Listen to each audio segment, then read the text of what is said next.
Hello and welcome to one and all. In today's class, we will check out the 2 marks answers from Unit 8 Foreign Sector. Okay, so the first question is FDI. This question was asked in March 2022, 2018 and 2016 board exam papers. Okay, so the full form of FDI is the foreign direct investment. So answer, foreign direct investment, that is FDI, is a form of long-term international capital movement.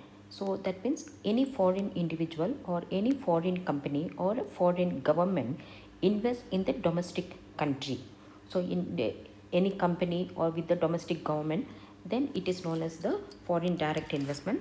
So it is a long-term international capital movement. Okay, so it cannot, foreign investment cannot be for a short-term period. So it is a most of the time it is for a long period of time. So international capital movement, that is the capital is flowing from one country to another country in the form of investment. That's why it is a long-term international capital movement. Okay, and for what purpose it is made? It is made for the purpose of productive activity and accompanied by the intention of managerial control or participation in the management of foreign firm. So any foreign firm or any foreign individual is investing in the domestic company. So it is mainly for the productive purpose because that company or that individual is expecting profits. So along with the investment, the person or the company also has the managerial control along with the domestic firm. India currently, as part of economic reforms, liberalized FDI to 49%, 51%, 74%, and even 100% in selected sectors through automatic route. Before 1991 economic reforms policy was introduced, India was restricting the foreign direct investment. Maximum India was allowing only to the extent of 49%, that too only in selected sectors. So after the 1991 policy, the government liberalized. That is, now the government is allowing the foreign direct investment in some sectors 49%, some sectors 51%, some sectors 75%, and some sectors even 100%, like drugs and pharmaceuticals, defense, telecom sector, banking and insurance, single brand retailing, multi-brand retailing. So like that, in all these sectors, the government is allowing the liberalized foreign direct investment. That is why it is approved through automatic route. Okay. Then the second question is the balance of trade. So there are two concepts in the international trade. One is the balance of payments and another one is the balance of trade. So the balance of trade records the value of exports and imports of one particular country with the other countries of the world, taking into account only the goods. See? So what is the value of exports minus what is the value of imports of goods. So that record is known as the balance of trade. And so balance of trade refers to net difference between the value of exports and value of imports of only goods, that is merchandise or visible items in a given period. That is any tangible item that is transmitted across the ports of the country. So food grains, machinery, chemicals, cements, like this, anything. So all these things, they are all the tangible items. So they are all called as the goods. So balance of trade is taking into account only the value of exports minus the value of what is the net difference. That is the value of exports minus value of imports. So of goods that is being shipped between or from the countries. So if the value of export of goods are more than imports, the balance of trade is said to be favorable, otherwise unfavorable. So if the value of export of goods is more than the value of import of goods, then the balance of trade is said to be favorable balance of trade, or otherwise if the value of imports of goods is more than the value of exports of goods, then the balance of trade is said to be unfavorable. Okay, then the third question is invisible. And so invisibles are the items such as tourist expenses, shipping charges, consultancy services, interest and dividends through investments, etc., which are included in a country's balance of payments statement. So invisible, the name itself says it is invisible. That means they are not having any tangible form. Okay, so it is not only the goods that are imported and exported between one country and another country. There are other kind of items that are exported and or a country is receiving getting receipts through the export of certain other commodities or making payments through the export of certain other items which are not in the tangible form. So some of them, they are the tourist expenses, shipping charges, consultancy services, so all the interest and dividends from investments, for the capital, the foreign capital, the loan received, the gold movement from one country to another country. So all these things, they are not having the physical form, isn't it? But still the receipts and payments are happening. So they all come under the category of invisible items. So these invisible items are included in the balance of payments of a particular country. Okay. The next question, the fourth question is GATT objectives. So the answer is to follow unconditional most favored nation principle. So some of the objectives of GATT, the first one is that to follow unconditional most favored nation principle. That is, no country should give any preference to any one particular country. So if one country is given preference, then the same preference should be extended to all the other member countries of the GATT. That is, if one country is the favored nation, then all the other countries should also be treated as a most favored nation. So that means what? No, there is no partiality. That is the meaning of to follow unconditional most favored nation MFN principle. Second one, to grant protection to domestic industry through tariffs only. So each and every country, they protects their domestic industry by not importing certain goods from the other countries. If more and more goods are imported from the other countries at a lesser rate, the domestic industry cannot survive. So because of this, so many countries are imposing so many restrictions. So all those restrictions should be removed. If a particular country wants to give protection to any domestic industry, they can do so only through tariffs, that is import duty and export duty. Third one, to carry on trade on the principle of non-discrimination, reciprocity and transparency. So to carry on trade on the principle of non-discrimination. So each and every member country, they should carry on international trade by not discriminating, by not being partial to any one particular country. The same thing like MFN. Reciprocity, that if any one particular country is doing any favor, then the same should be reciprocated by this particular country. See, for example, if some other country, if Japan is doing some kind of favor, some kind of concession to India, then in course of time, India should also do the same kind of concession to Japan. So that is the reciprocity. And then transparency, that is what the actions of each and every country should be transparent to all the other member countries. Okay. Then actions with regard to international trade. Then the fourth one, to liberalize tariff and non-tariff measures through multilateral negotiations. So to liberalize means to reduce the export and import duties as well as non-tariff measures. Non-tariff measures is quota restrictions. So all those things should be removed in such a way that there should be multilateral negotiations. So how much duty has to be charged, how much quota has to be removed, how much quota has to be imposed. So all these things should be fixed by a particular country with the other countries through discussions. So that is the multilateral negotiations. Okay. Then the fifth question, WTO objectives, that is the World Trade Organization objectives. This question was asked in March 2020 board exam paper. Okay. So the main objectives of World Trade Organization is raising standard of living, income and promoting full employment. See, you have to understand the main purpose of establishing the World Trade Organization is to promote international trade. So there should be a code of conduct in international trade. So when the members are participating in international trade, when the countries are participating in international trade, they have to follow certain rules and regulations. So in order to monitor that code of conduct, the World Trade Organization was established. Okay. So the first objective is raising standard of living, income and promoting full employment. So raising standard of living of all the participating countries in the international trade, raising standard of living of all the members of the World Trade Organization and income, the national income of all those countries, and also promoting full employment of all the countries of the world. Then introduce sustainable development, because if one country is not following that sustainable development, if one country is degrading the environment, it is going to affect the other countries also. So it has to be done in such a way that economic development should take place in such a way that all the countries are maintaining or protecting the environment, that is introduce sustainable development. Then the third one, ensuring the least developed countries secure a better share in the world trade. So normally what happens when the trade is happening between two countries, if one country is a developed country and the another country is the underdeveloped country, normally the benefit will go to the developed country. So it should not be happening that way.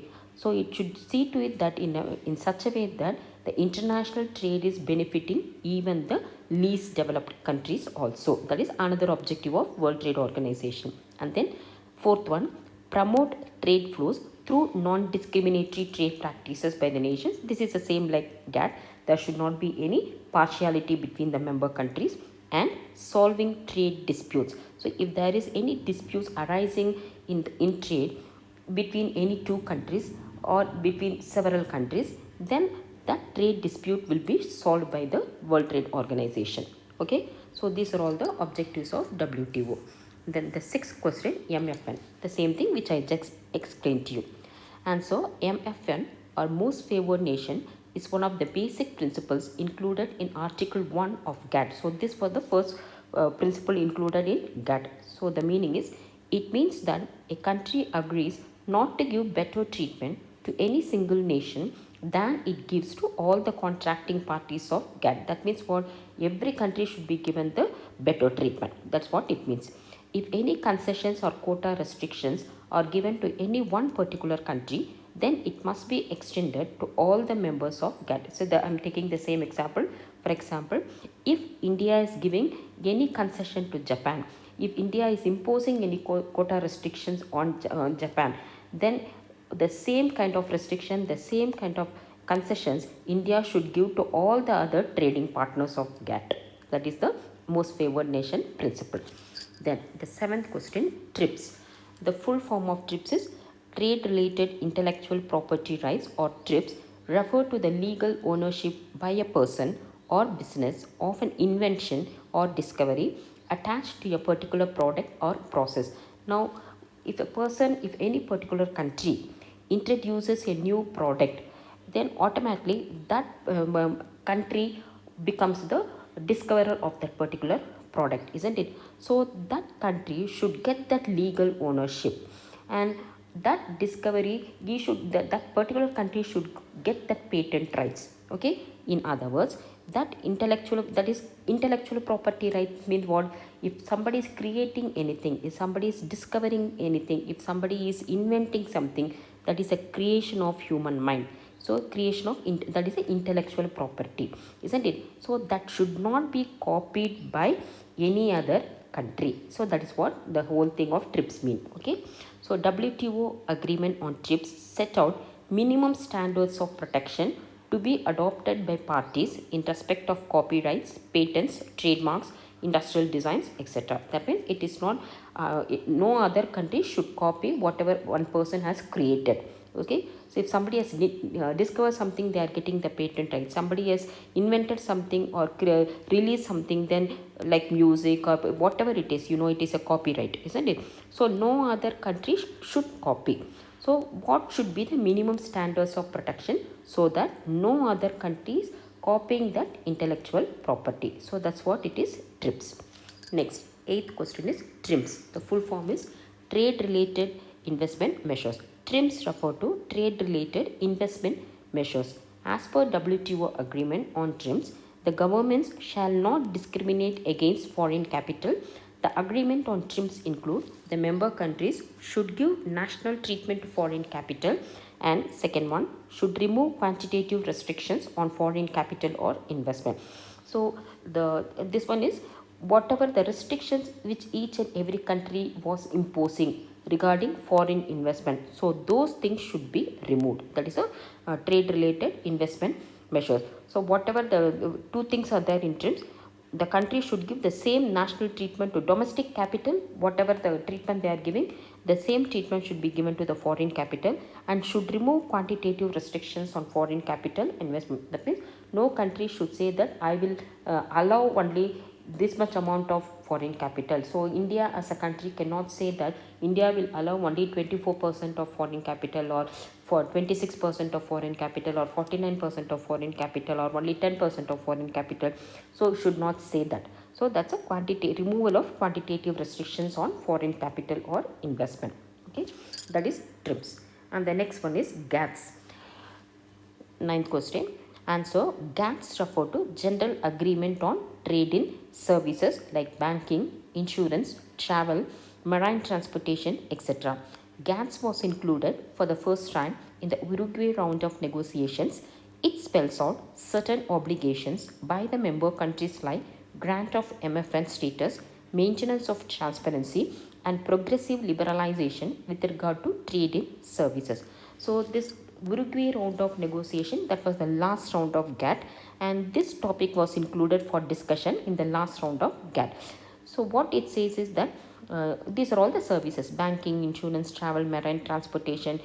All these things are some of the services. Okay, so what, as per this agreement, what it means that whatever the principles the country have to follow regarding goods, the same principles they have to follow even for trade in services also, like granting the MFN status, most favored nation principle, for not only goods, that was even for services. Maintenance of transparency, the members should maintain transparency in their dealings with trade in services. And progressive liberalization, freeing of all the quota and non-quota restrictions with regard to trade in services also. So whatever the policy which they are supposed to follow for goods, the same thing they are supposed to follow even for trade in services also, that is GATS. The 10th question, export subsidies. Answer. Export subsidies refer to the concessions given by a country to its exporters which would promote exports. So what is the meaning of subsidy? Subsidy is like a kind of discount. This is a kind of concession given by the government to the company. So export subsidies means it is a subsidy, it is a kind of concession, it is a kind of discount given by the government to its exporter.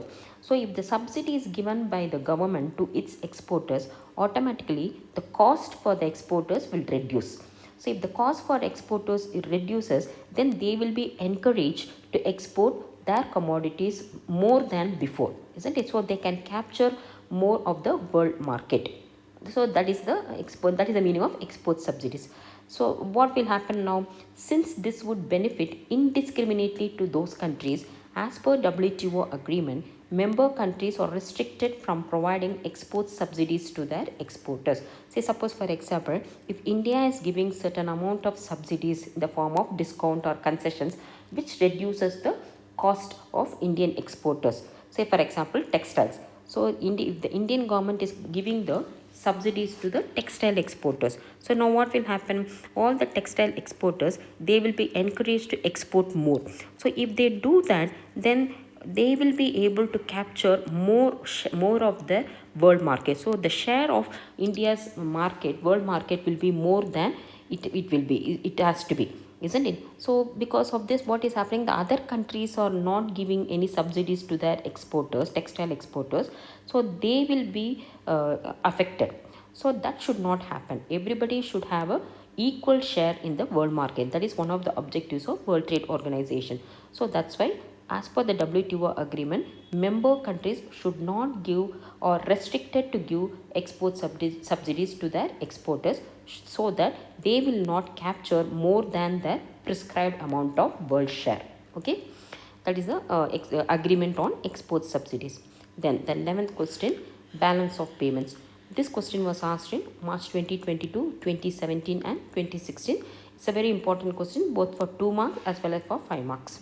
So balance of payments is a statistical record of a country's complete monetary transactions with the rest of the world. It is recorded in the form of a balance sheet and includes the values of exports and imports of both goods and services. So there are two concepts in international trade. One is the balance of trade and another one is the balance of payments. So balance of trade, it includes only the values of exports and imports of only goods, visible items. But whereas the balance of payments includes both the values of exports and imports of both goods and services. That's why it is a complete monetary transactions of one country with the rest of the world. Okay, and balance of trade is also a part of balance of payments. So it is recorded in the form of a balance sheet and includes the values of exports and imports of both goods and services. Then the last question, Dunkel proposals. GATT's last round of negotiations, that is the Uruguay round, took more than 8 years of complex negotiations, even though they were expected to be completed in 4 years.